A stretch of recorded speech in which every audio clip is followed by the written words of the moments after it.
Okay, so we're just going to show how to shut off a generator during an active outage. There's a proper way of doing that.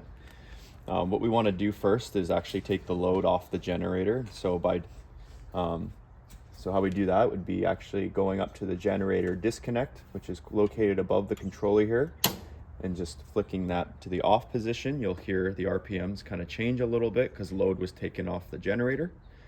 At that point, you're going to want to let the generator run for about a minute, just for a bit of a cool down with load off. And then at that point, you're going to come over here to the controller and you're just going to hit the off button.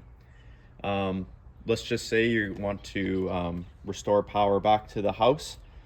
You would want to do the same steps, vice versa. So you come out here and you would hit auto on the controller.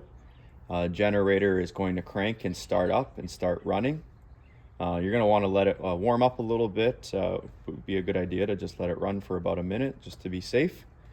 And then you just come right back up to the generator disconnect and you just flip that breaker back to the on position, and load ends up getting put back onto the generator and power restored to the house or whatever you're powering.